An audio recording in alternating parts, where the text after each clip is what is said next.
Now when rolling out the dough and laminating before you do your first fold, it's crucial that you don't force the lamination, that you don't go down in sizes, whether you're using a sheeter or a rolling pin, that you don't create too much pressure or too drastic a drop in the width of the rollout size, so that you don't create force in the dough and then start to rip the dough or push the butter out.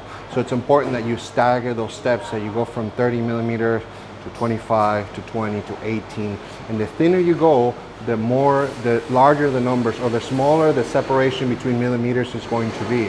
So from 30 to 25 is okay, but from 12 to 11 to 10 to 9, it's important that you only maintain a slow increments as you get thinner and thinner, and you don't force the dough too much. Keep in mind that you are rolling out butter, and butter does tend to soften out the more you work with it.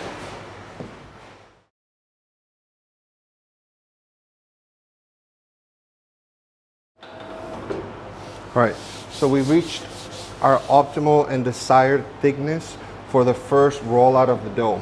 This is just the, So now that we've reached out the ultimate and desired thickness of rolling out the dough, this is the first step before we begin folds. So right now we just have the butter encased within 2 layers of dough, which is exactly 1 fold or 1 layer only. Next step that we'll do is that we'll flip our dough over the lamination side to expose the seam where we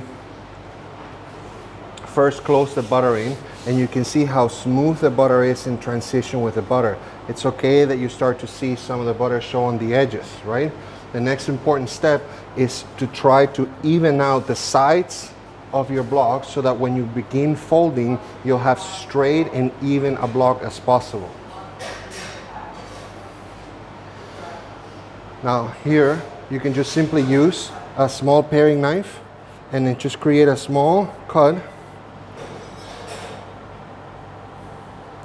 which will expose and give you an even layer. Same thing on the other side. This will expose and give you an even layer. You can see right there, dough, butter, dough, they have almost the exact same size, both top and bottom. That's gonna be the beginning of nice and even layers throughout lamination.